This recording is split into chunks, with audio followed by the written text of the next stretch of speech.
potente, que até que ponto a política governa a vida ou a vida governa a política, ou até que ponto a gente não vive numa ambivalência entre essas duas questões. Então isso começou a me mobilizar muito. Eu fiquei muito impressionada com a obra de um autor chamado Giorgio Agamben, que eu tenho lido muitos livros dele. Ele tem uma trilogia chamada Homo Sacer, que ele discute a questão da vida nua. Ele tem alguns paradigmas que norteiam o pensamento dele. Um é o campo de concentração, um é o muçulmano, que é uma figura existente entre a vida e a morte no campo, e o Homo Sacer, que é uma figura que vem do direito romano, que era uma vida matável, mas insacrificável. Era alguém que podia ser morto, e a pessoa que o matasse não sofreria nenhuma penalidade. E o Agamben traz essas coisas muito antigas, né? Não estou nem falando só da Segunda Grande Guerra, mas traz lá do direito romano, traz etimologias de palavras que remontam muitos e muitos séculos. Mas ele mostra para a gente como determinadas situações mudaram radicalmente, mas alguns desses precedentes não desapareceram da nossa vida. E eu comecei a me interessar muito por isso. Situações que não existem mais, mas que deixam traços, que deixam hábitos cognitivos dos quais a gente não consegue se livrar. E aí uma rede, quando você começa a ler isso, você começa a ver um monte de gente, porque é uma família de pensamento. Então, dentro dessa família da biopolítica, um dos caras que é super lembrado quando se fala disso é o Foucault. O Foucault não foi o cara que inventou o termo biopolítica, mas ele foi o cara que redimensionou esse termo. Eu, há pouco tempo, comprei a coleção que saiu em português dos ditos escritos do Foucault, que são vários volumes. E no primeiro eles contam que quando o Foucault chegou ao Collège de France para dar a sua primeira aula, substituindo o seu mestre, que era o Jean Hippolyte, ele chegou para dar uma aula. E ele falou 12 horas. E ninguém saiu da sala. E quando ele terminou, ninguém disse nada. E aí depois ele deu um depoimento que ele nunca se sentiu tão sozinho na vida dele. Porque ele falou 12 horas e parecia que ninguém tinha nada a dizer para ele. E a gente sabe como até hoje ele diz tanta coisa pra gente. Então assim, eu fiquei pensando o que fazer com essas bibliografias também, né? Para pensar biopolítica, mas não pensar biopolítica do Foucault naquele lugar onde o Foucault estava quando formulou essas questões, ou do Agamben, que também é outro europeu, que também está em outro país e que também está mobilizado por outras questões. Mas por que discutir arte, vida e política tem a ver com a gente? Tem a ver com as decisões que a gente toma todo dia. Quando está criando um trabalho, quando esse trabalho será produzido, quando esse trabalho entra em circulação e quando às vezes a gente não se lembra mais quais são as nossas grandes questões. Então me parece que tem alguma coisa que corre aí que continua sendo super importante para a gente. Outra coisa também que aconteceu comigo nessas férias, depois eu vou mandar para vocês aqui para a biblioteca.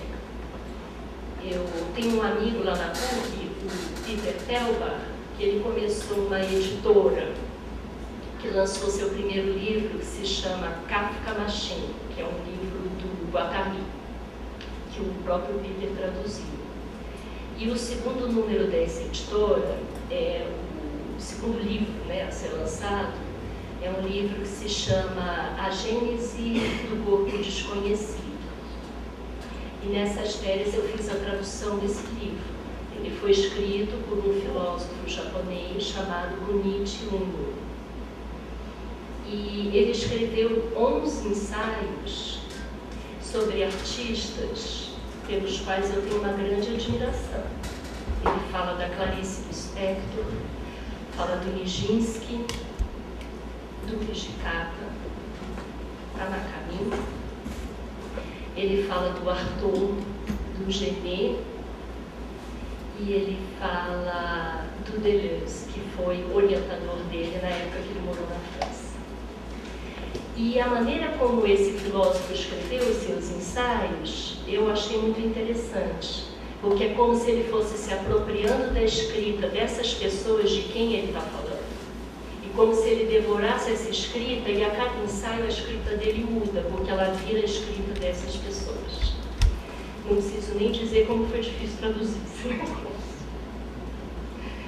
Essa ideia da gênese do corpo desconhecido vem de um pequeno texto do Deleuze, de um livro dele que fala de cinema, e eu vou ler esse trechinho para vocês só pequeno, porque eu acho que tem tudo a ver com essa discussão das experiências artísticas que atravessam linguagens diferentes. Ele diz assim, olha só o que é tradução, né? Essa frase que eu vou ler é a tradução da leitura que o Kunitz fez do livro do Deleuze. Então vai ver que se vocês forem ler no Deleuze, já não vai ser mais isso, mas tudo bem. Se o cinema não nos dá a presença do corpo, e não pode nos dar, é também porque propõe um outro objetivo. Ele estende sobre nós uma noite experimental, ou um espaço branco. Ele funciona com sementes dançantes e uma poeira luminosa. Ele afeta o visível de uma obscuridade fundamental e o mundo de uma suspensão que contradiz toda percepção natural. Assim, o que ele produz é a gênese de um corpo desconhecido, que temos atrás da cabeça, como um impensado no pensamento, nascimento do visível que ainda se esconde à visão. Então, quando ele fala dessa gênese do corpo desconhecido, é isso que ele está buscando. Gente que pensa a percepção corporal a partir da ação e que não está trabalhando com hipóteses dadas, mas que está testando a todo momento como é possível trabalhar aquilo que o corpo move. Tem uma professora na UFRJ, Eleonora Fabião, que ela disse uma frase uma vez que eu acho muito interessante, que ela diz, a gente, aos poucos, vai mudando as nossas perguntas. Então, numa certa época, a gente perguntava o que era o corpo. Depois, a gente perguntava o que move o corpo. E agora a gente está perguntando o que o corpo pode mover. E eu estou bem interessada nisso. O que é que a gente pode ativar a partir desses movimentos corporais? Por isso que eu disse a vocês que me interessa essa questão do coletivo. Porque quando a gente pensa nessas emissões de singularidades, isso não é uma coisa que vem de um só. Mas interessam essas redes. Aí tem umas coisas aqui que eu não vou falar, depois vocês olham. Uma coisa que eu acho interessante dessa bibliografia sobre poder, que é pensar que o poder não tem essência, ele é operatório. Não é atributo, mas é uma relação, é um conjunto de relações de forças. Então, quando Foucault pensava nessas questões, ele não estava ignorando a repressão e a ideologia. Mas, assim como Nietzsche, porque ele se inspirava muito no Nietzsche, ele reconhecia que a repressão e a ideologia não constituem combate de forças, mas elas são apenas a poeira levantada pelo combate. Eu gosto desses enigmas, assim, essas frases que fazem a gente pensar o que ele quer dizer com isso, né? Eu acho interessante. Aí diz assim, o saber seria um agenciamento prático, um dispositivo de enunciados e visibilidades. Ele não está separado da experiência perceptiva, nem dos valores imaginados. O saber é feito de luz e de linguagem, de visão e de fala. Aí, quando ele está pensando nessas coisas, está pensando naquilo que eu falei um pouquinho antes. Por que alguns hábitos parece que deixam um traço, que a gente não consegue se livrar deles, nem quando a situação já mudou? Então, no caso, o Foucault pensava muito na questão espacial. Então, ele diz assim, quando ele estudou lá as prisões, os colégios, ia ter um troço chamado panóptico, onde um cara fica lá e ele tem a visão de tudo e ninguém vê o cara. Então, é como se ele estivesse vigiando todo mundo. E eu fico pensando, às vezes o panóptico não existe mais. Mas por que a gente tem o panóptico internalizado no corpo? Então, me interessa também essa discussão sobre como a gente trabalha metáforas. Às vezes, metáforas de coisas que não estão mais presentes, mas a gente cria esse deslocamento cognitivo e continua sentindo aquilo. Isso acontece na nossa vida pessoal também. Às vezes você tem um relacionamento que já terminou, mas que ele continua presente. Como é que a gente lida com isso? Tem uma autora americana, que agora esqueci o nome dela, daqui a pouco me vem, eu falo para vocês. Mas ela fala nessas assombrações. E ela diz, aquilo que nos assombra é alguma coisa que supostamente já teria terminado, mas que continua. Então, por exemplo, a escravidão assombra o mundo, porque supostamente ela está terminada há muito tempo, mas ela continua existindo.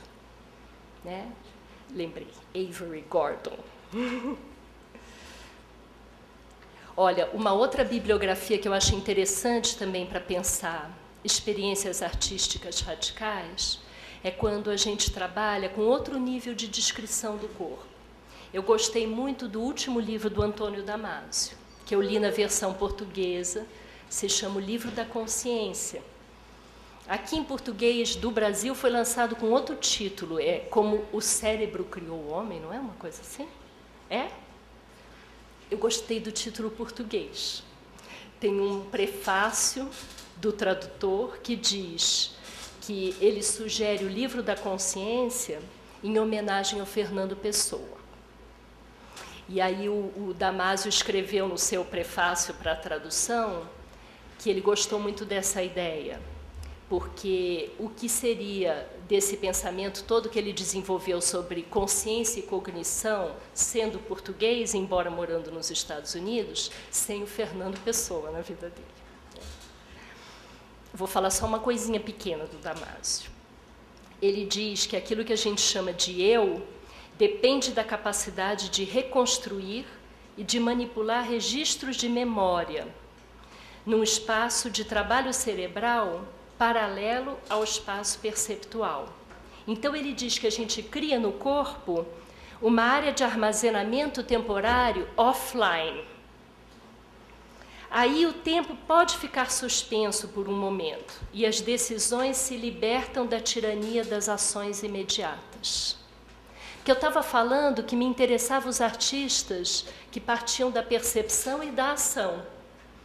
Mas aqui, todo mundo aqui que trabalha o corpo, vocês sabem disso. Às vezes, o momento em que você realiza a ação e que você percebe, ali, muita coisa se constrói corporalmente. Mas é interessante também o que fica depois que a ação passou. E o Damasio diz que a gente tem esse mecanismo interessante na nossa memória, de um espaço daquilo que está acontecendo naquele momento, que se percebe naquele momento, e de um espaço onde mapas são criados e que não tem a ver com o que acontece naquele momento, mas onde os eixos temporais se cruzam entre o passado e o futuro. E isso é bem interessante. Então ele diz, tudo depende da capacidade do cérebro de ir além das representações mentais que imitam a realidade de maneira servil e mimética. O cérebro pode e cria representações que simbolizam ações, objetos e indivíduos. Aquilo que o Damasio chama de eu rebelde é aquele que é capaz de comunicar estados mentais, sobretudo estados de sentimento, através de gestos e da voz. Os registros externos desses acionamentos também são fundamentais e estão sendo testados pela humanidade há séculos. Da época de esculturas em argila, pedra, até os iPods, iPads e tudo que O Vilar e a Ivani vão conversar depois, não vou falar disso. Então, de acordo com o Damásio, o bem-estar imaginado, sonhado e antecipado é a ação política que mais mobiliza a humanidade em busca da gestão da vida e da homeostase biológica que garante a sobrevivência. Então, me interessa, para pensar as artes do corpo, criar essas aproximações entre essas discussões. Uma coisa que o Damásio fala sobre memória, sobre percepção, sobre sentimento. Uma coisa que Foucault, Agamben, Roberto Espósito falam sobre biopolítica, sobre paradigmas de imunização, sobre a vida que é uma vida desqualificada, que é a vida por um fio, né? Os enunciados da biopolítica, as dinâmicas sígnicas, cognitivas, porque isso tudo vai pontuando o que é essa ação de criação com ação política como gestão básica da vida. Eu acho que esse é um caminho que vai muito além dessa questão do gênero artístico. Será que essa experiência é dança? Será que essa experiência é teatro? Será que essa experiência é performance? Será que a gente está falando de cinema? Será que é literatura? Do que a gente está falando, né? Então, eu acho que a gente está vivendo uma fase de exercícios que estão pedindo por novas nomeações. Mas a gente precisa entender como dar vida a esses exercícios, uma vez que estamos o tempo inteiro expostos a dispositivos de poder. Então, isso é uma coisa que me intriga, porque a experiência artística ela está sempre além, mas para viabilizar aquilo, muitas vezes, para aquilo ter visibilidade, para aquilo ter existência, você precisa se valer das nomeações que já estão circulando no mercado. Então, isso sempre existiu, isso não é novidade, não é uma coisa de agora. Isso sempre existiu. Mas, por algum motivo, me parece que essa situação está agravada. Não sei se são as minhas últimas experiências. Mas eu tenho lidado com isso de uma forma difícil. Como trabalhar com aquilo que é para resistir, se no lugar onde a gente está, aquilo não se configura como um lugar de resistência. Como é que a gente diz alguma coisa que se contrapõe a algo com o qual você convive e onde você está mergulhado até a raiz dos cabelos? Isso tem, assim, não acho que seja uma crise ruim que está acontecendo. Tem sido até bom para mim. O ano passado até escrevi um livro para me salvar um pouco disso, que é um livro que chama O Corpo em Crise. Mas não nego para vocês que isso me inquieta bastante, assim. Às vezes promove alguma dificuldade no cotidiano. Então, eu acredito na implosão dos gêneros artísticos. Eu acho que está mais que na hora da gente nomear coisas de outra maneira. Não são os antigos paradigmas das linguagens que falam mais alto, mas a singularidade de cada experiência. Mas eu tenho uma dificuldade prática de lidar com isso. Agora, a gente pode fazer o seguinte, quer ver? A gente tem o quê? Meia hora? Cadê o Renato? Não sei se tem que estar... É meia hora, mais ou menos? Eu vou dizer para vocês o que eu tenho de imagem para mostrar, vocês vão escolher. Ou também a gente pode conversar, porque eu não quero ficar que nem o Foucault, falando e ninguém diz nada para mim. A gente tem que conversar. Não 12 horas, pelo amor de Deus. Eu sou mais sintética. Mas olha só, eu tenho várias coisas para mostrar, vocês me dizem o que vocês acham interessante. Eu tenho instalações de Vera Sala, tenho Pororoca de Lia Rodrigues, tenho um trabalho interessante lá de Teresina, que foram 3 solos simultâneos que aconteceram no núcleo do Disseu, e um deles eu gostei particularmente, que é de um menino do núcleo chamado Jacó. A ideia deles era assim, cada um se inspirava em um artista, por quem eles tinham grande admiração. E o Jacó admirava o Joseph Beuys. E ele vem lá da periferia de Teresina, e aí ele ouviu aquela história do Boys, que todo mundo conhece, daquela história lá da banha, a banha que salvou quando ele estava à beira da morte. E aí o Jacó pensou numa cena que era o seguinte: ele nu e no chão, no palco, onde quer que ele apresentasse, muita banha.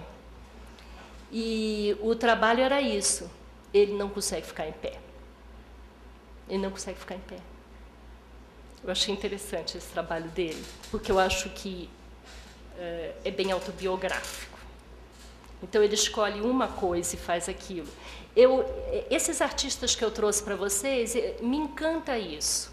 A pessoa que escolhe uma imagem, que escolhe uma metáfora e trabalha aquilo.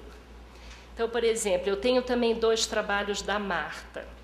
Tem o Banho, que é um trabalho antigo já dela, que ela fez inspirado na vida da Dona Yaya, que era uma mulher ricaça lá da sociedade paulista, e que ela teve um diagnóstico de louca, e naquele momento as pessoas ricas, consideradas insanas, não iam para o sanatório, mas essa mulher então ficou presa dentro de casa durante muitas e muitas décadas.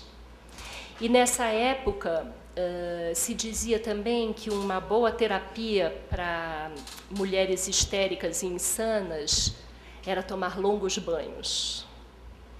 Isso vinha desde a pesquisa do Jean-Martin Charcot, em Salpêtrière.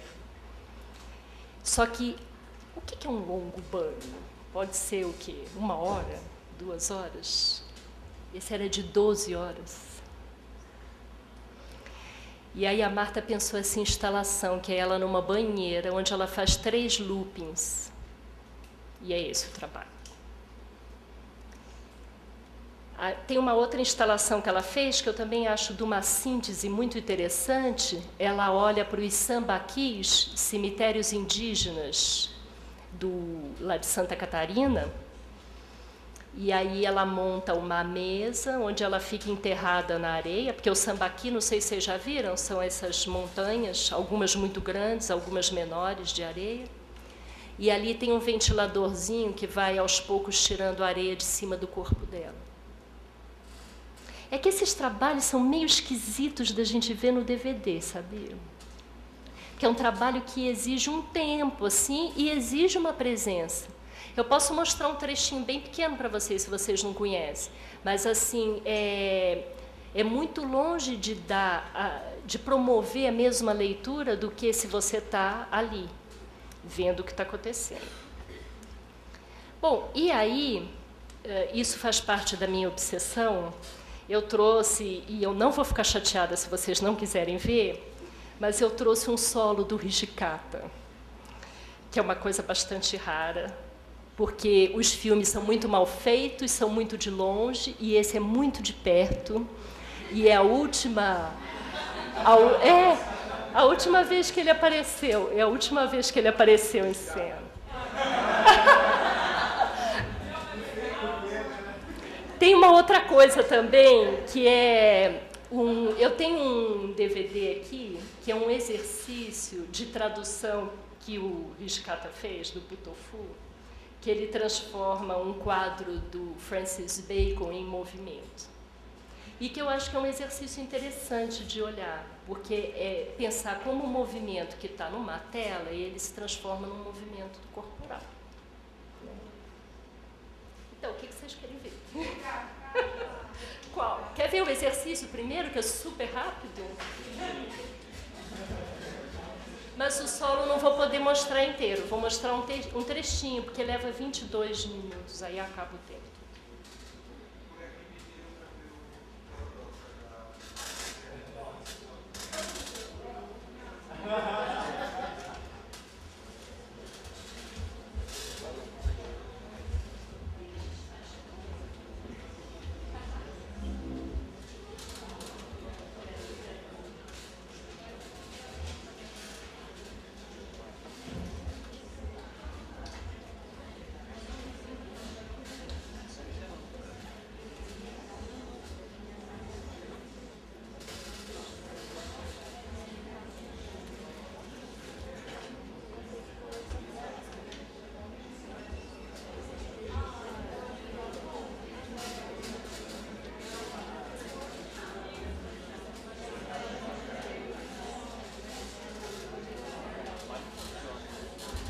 nous, moi je le sens, c'est la première fois que je le sens.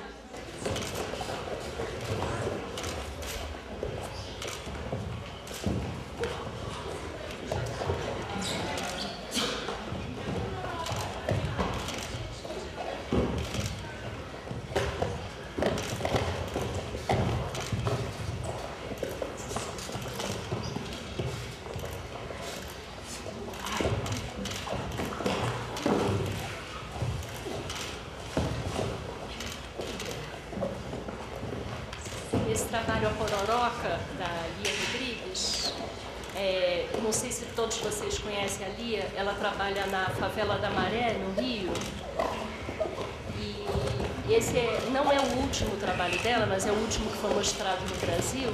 Tem uma coisa interessante que se passa nesse trabalho, que a favela deixa de ser um tema, mas ela passa a ser... Ela está internalizada no corpo das pessoas. A gente só vai poder ver um trechinho pequenininho.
After 4 years of not appearing on stage, the 1972 performance, Story of Smallpox, did not only drastically change Hijikata's Butoh, but was also an epic-making work in the history of the performing arts of the world. This performance was part of a daring series of Butoh performances called 27 Nights for 4 Seasons, which lasted an unprecedented 27 nights during October and November of that year. In it, Hijikata broke new ground in the development of Butoh. In the process of developing a series of works, which he called Tohoku Kabuki, and which could be termed an amalgamation of anti-modernism and surrealism, Hijikata presented a dance which overturned prior concepts of bodily expression.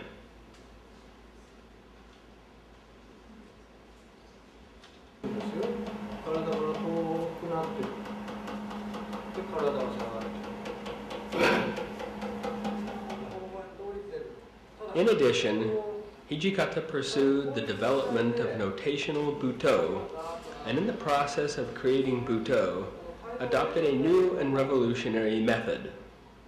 Hijikata devised a method of turning images from various artistic works into dance through either amplification or paraphrase. Then he read poetry extensively and developed or created an enormous number of movements from the images obtained through the evocative power of poetic language.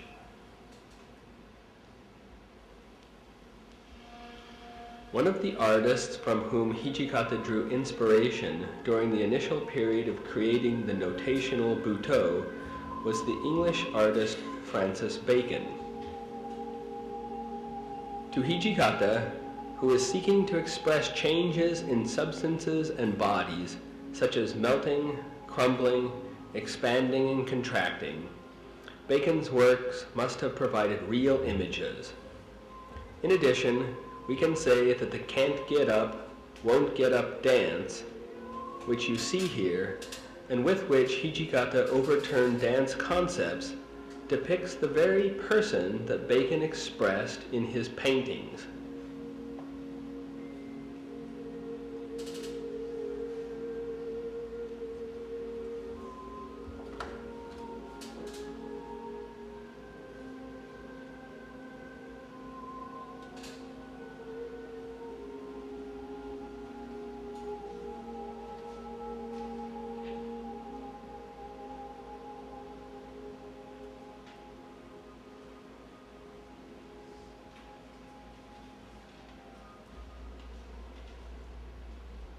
During the period,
Foi pena que ficou sem som, porque tem muitos trabalhos do Hijikata que o som original foi modificado pela viúva dele, que ela era fã dos Beatles.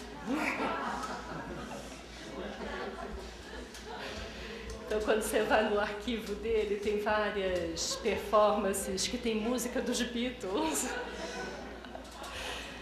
E essa não, essa era a música original. O comecinho desse trabalho, vocês viram que aparece aquele cruzamento famoso daquele bairro da Shibuya, em Tóquio? É que, originalmente, essas 27 noites para 4 estações aconteceram em 73. E em 2003, eles fizeram uma homenagem.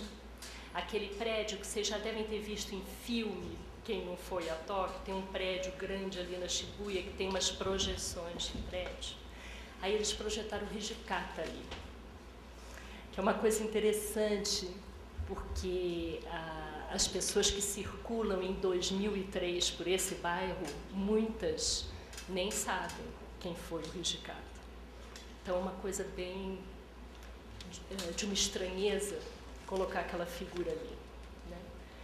E esse solo é uma das últimas aparições dele. Não sei se vocês percebem que apareceu rapidamente aquele movimento no outro DVD, onde ele se inspira pelo Francis Bacon e depois trabalha corpo, que é um pedaço de uma outra coreografia, que é o Rossotan, História da Varíola. Mas ele recupera, tem uma coisa dessas imagens que se recuperam nesse solo que se chama A Menina, esse que a gente viu.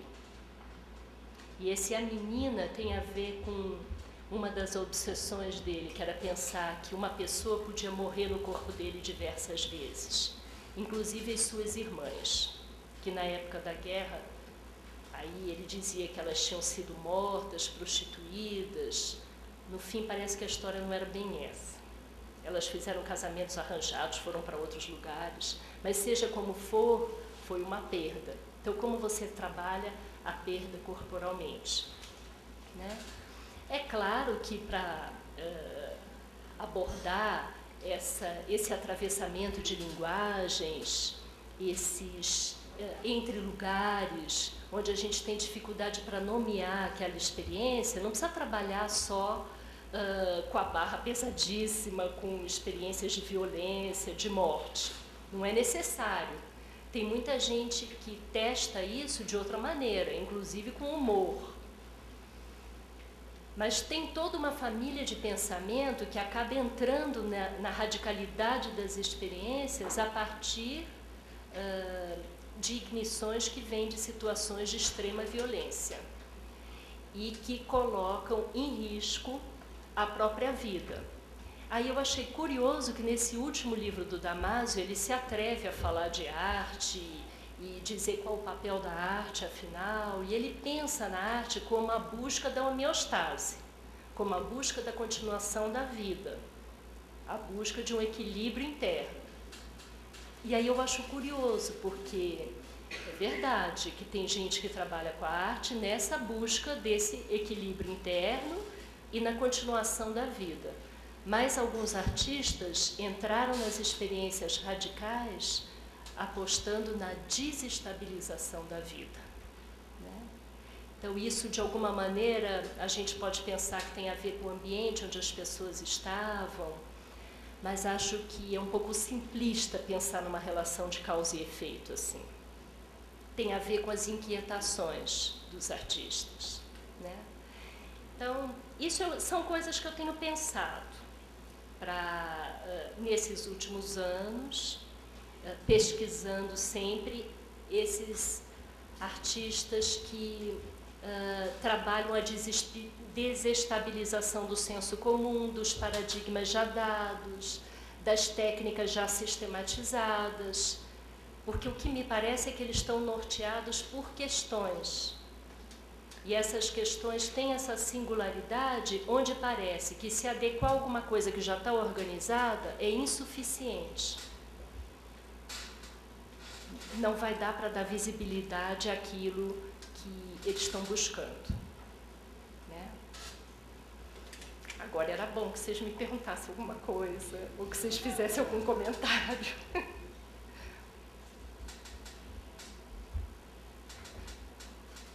Eu não sei se vocês concordam com isso que eu falei. Que eu acho que não dá para fazer esse tipo de experiência de uma forma neutra. Mesmo que a gente pense na questão da percepção e não do conceito já estabelecido, da questão já organizada, pense um passo antes. Mas isso nunca é neutro. Me parece que tem sempre uma posição, uma tomada de posição aí. Você ia perguntar, acho que ou falar alguma coisa? Não, você falou isso da busca da homeostase, né? Você vê uma outra visão também, mas eu acho que mesmo esses querem ir contra uma coisa já organizada, esses têm é a homeostase deles, sabe? É que a homeostase está ligada à permanência da vida, né? E algumas dessas experiências artísticas, elas não se expressam como a permanência da vida, tanto que alguns desses artistas morreram.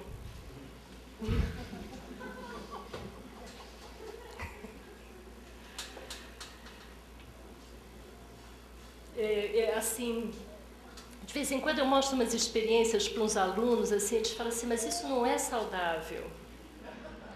Às vezes não é mesmo.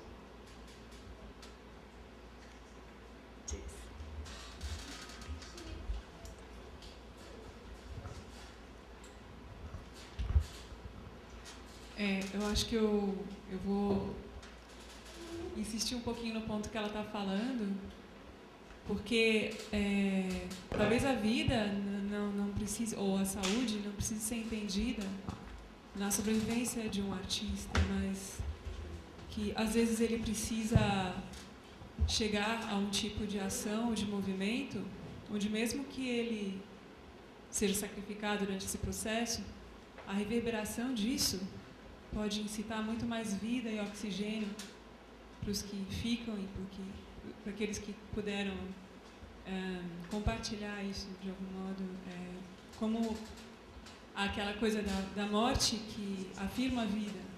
E quando você não tem morte, você também não tem vida, e você passa alguma coisa que tem a ver com uma espécie de despertar, onde talvez isso seja mais importante do que estar vivo ou morto. E talvez a questão comece a não ser mais isso, né? De estar vivo ou de estar morto. Mas uma coisa que eu nem sei o nome, mas que vai atravessando, aí eu não sei mesmo o nome. Então, é sempre difícil da gente falar de maneira geral, porque não tem um modelo geral. Se a gente for olhar para todas as experiências que estão acontecendo, ou para algumas experiências que estão acontecendo, eu falei de alguns artistas aqui, tem muito mais, lógico, do que isso. Não dá para a gente tirar uma coisa comum, né? Então, tem gente que parte o processo de criação, como era o caso do Hijikata, ele tinha uma obsessão pela morte. Ele vai trabalhar isso o tempo inteiro. Ele chamava o corpo que dança de corpo morto. Mas isso era a pesquisa dele. Não é todo mundo que está trabalhando a criação artística que está pensando nisso. Tem gente que está totalmente de acordo com isso que o Damasio falou. É a arte em busca de um equilíbrio, em busca da permanência. Isso que você me falou me lembrou, eu fui num encontro alguns anos atrás, que foi bem interessante, assim, é um professor francês que organizou esse encontro, chamava o Ser para a Vida, e era uma conversa que vinha de uma discussão da filosofia do Heidegger, que falava do ser para a morte.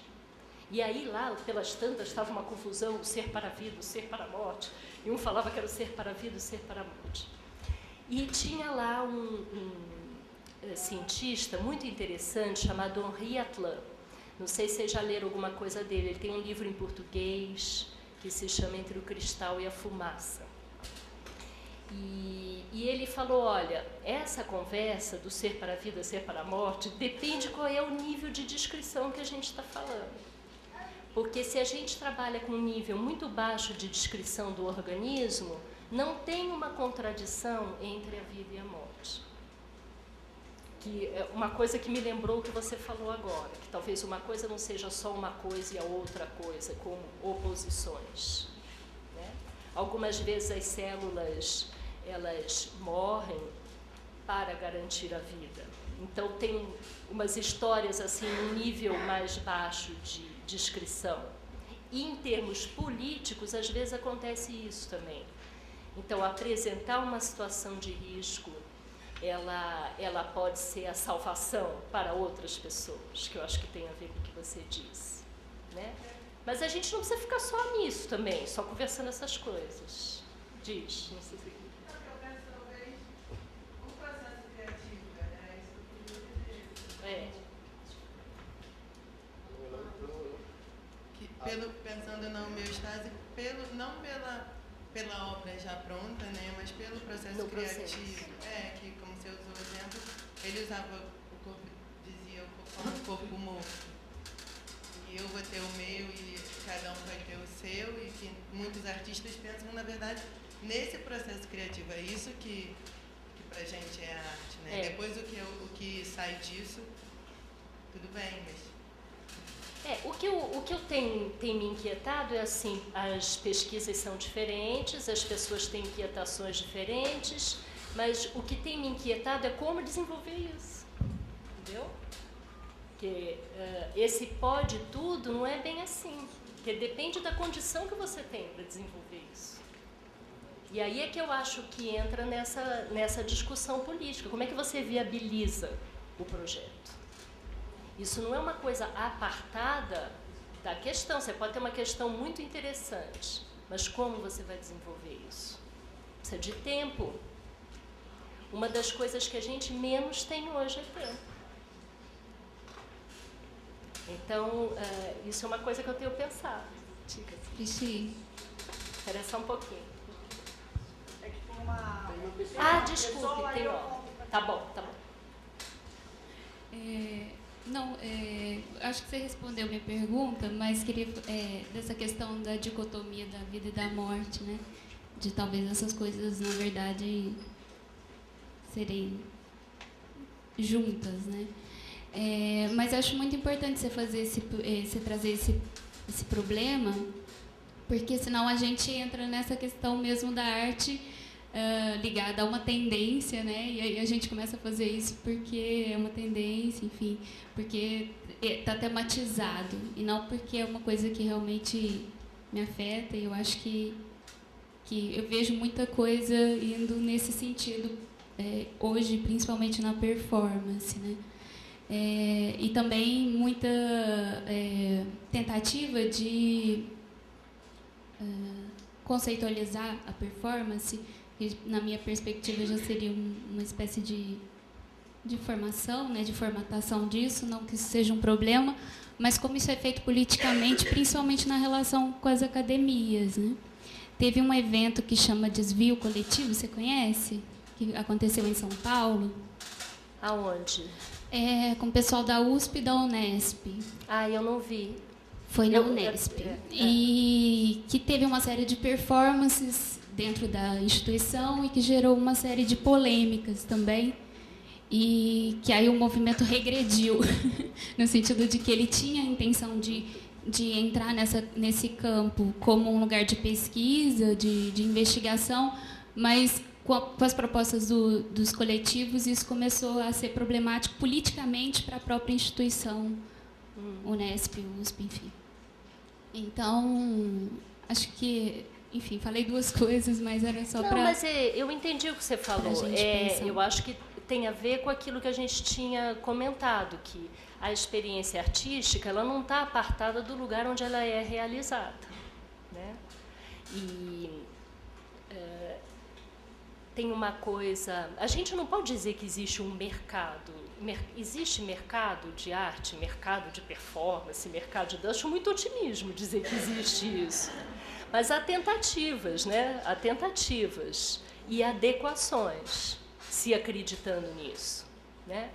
Essa frasezinha que eu tinha falado da Eleonora, é no sentido de que essa tentativa de definir a performance e transformá-la numa linguagem estabelecida, isso tem seus riscos. Me interessa pensar, por exemplo, algumas experiências que se dizem performance como aquelas que estão lidando com operadores de desestabilização, e não como uma linguagem fixada.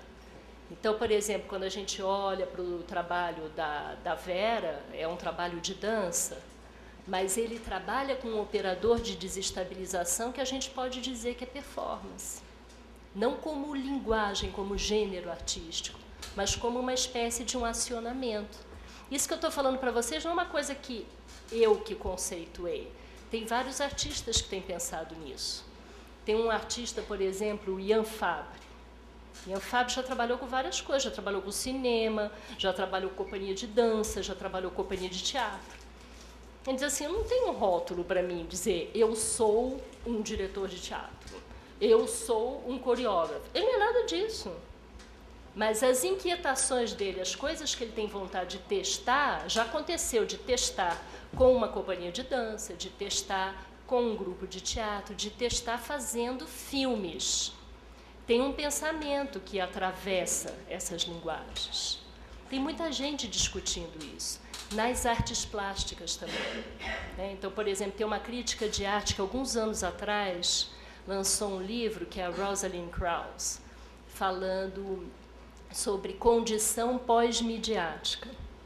Eu achei interessante quando eu li isso também, porque o que ela quer dizer com condição pós-midiática? Que tem certas experiências que não se definem mais em função da mídia que elas usam. Então, por exemplo, eu posso ter trabalhado a vida inteira com fotografia e eu vou fazer um filme e eu digo, então eu deixei de ser fotógrafa, virei cineasta? Não, eu posso continuar sendo fotógrafa fazendo filme, né? Ou eu posso, aos poucos, perder a minha qualificação, como ela dá o exemplo daquela artista Sophie Calle, que já testou várias experiências diferentes. Então, numa certa experiência, a gente podia ter dito que ela era uma jornalista, ou que ela era uma detetive particular, ou que ela era uma fotógrafa, ou que ela era uma artista apresentando seus trabalhos no museu. Mas será que é o lugar onde a coisa acontece? O que é que define quem eu sou? Essa aqui é a questão, né? O que é que define o que eu faço? Eu preciso tomar cuidado quando eu digo isso, para vocês não pensarem que eu estou dizendo que vale tudo, que pode fazer qualquer coisa, que todo mundo pode tudo, porque não é verdade. Eu, por exemplo, eu sou pesquisadora. Se eu quiser fazer uma coreografia, vai ficar uma porcaria, eu garanto a vocês. Eu não sei fazer. Eu não sei fazer. Isso não significa que eu não trabalho há anos com dança. Mas este não é o meu ofício. Eu enxergo uma outra coisa e eu uso a dança para uma outra coisa. Né? Então, da mesma forma como eu uso o Japão para uma outra coisa, não para ser uma scholar de cultura japonesa. Então, esses saqueamentos que a gente faz, que a gente vai se aproveitando das coisas, é isso que vai dando movimento para o pensamento e para as nossas inquietações.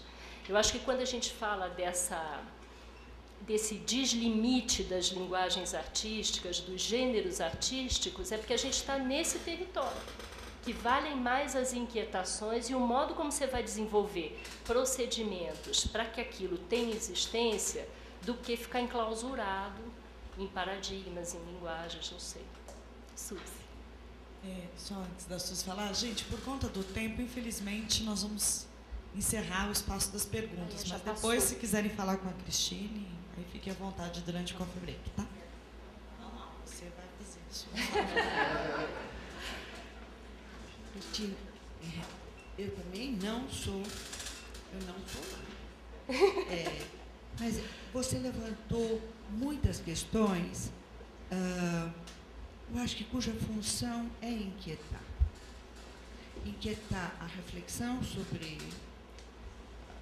corpo, a arte do corpo, o corpo em arte, inquietações sobre as produções artísticas. Você falou no Agamben, e você mencionou o livro dele, Almoçar eu tenho a pronúncia restaurada, desculpa, mas eu falo Almussáquer. Aprendi assim, não consigo falar de outro jeito. Bom, mas pode ser Almussácer também, né?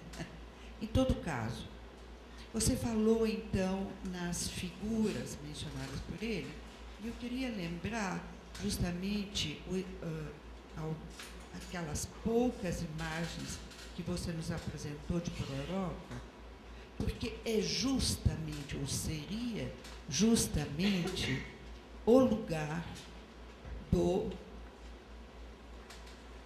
eventualmente, do que ele chamou de muçulmano, mas que seria o ser que não reage.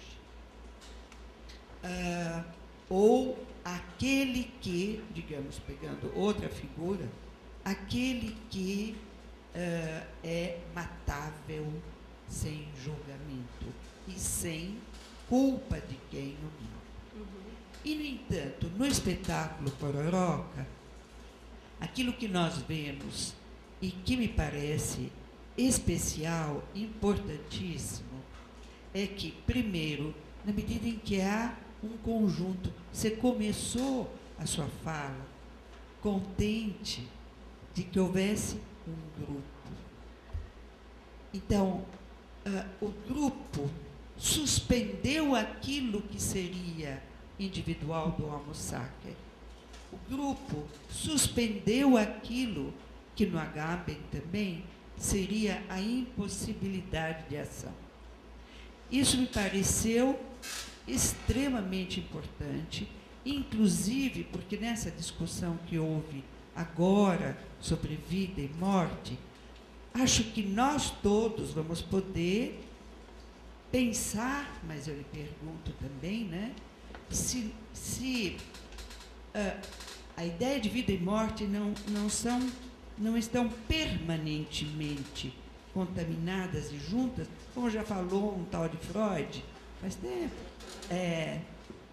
Eros e Thanatos estão juntos o tempo todo.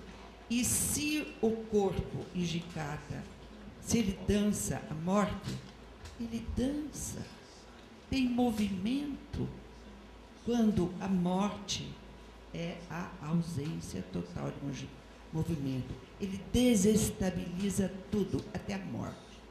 Então, eu queria perguntar a você se isso que eu compreendi como sendo algo extraordinariamente vivo na morte do Hijikata, isso que é vida, ação, luta, nesse encontro, você parou a imagem Pororoca no encontro de dois corpos.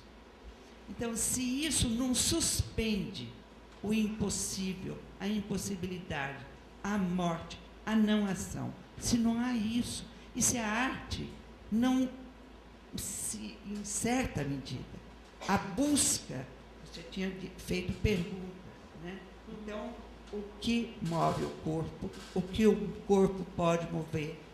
O corpo talvez possa mover justamente o impossível, possa talvez mover a imobilidade, a impossibilidade de resistência e, portanto, mesmo parecendo morte, ativar vida. É isso, pode ser isso. É isso. Tanto que nessa pesquisa do Hijikata, quando ele vai pesquisar esse corpo morto, ele observa algumas situações em que, mesmo estando morto, o corpo ainda tem movimento. Então, tem uma cena clássica da pesquisa dele, que é uma galinha sem cabeça, que quando se corta a cabeça da galinha, ela continua correndo durante um tempo. Ou quando a gente morre, o cabelo e as unhas continuam crescendo durante um tempo. Tem uma ação de bactérias no corpo. E desses exemplos muito literais, ele tira essa ideia de que a morte não é o fim, mas sem entrar numa discussão espiritual, mas pensando mesmo na presença do corpo em movimento.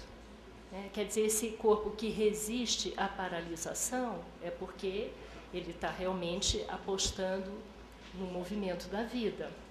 A vida que persiste mesmo depois que parece que o corpo está morto.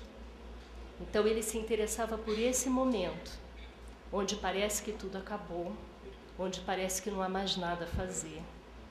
E a arte tem a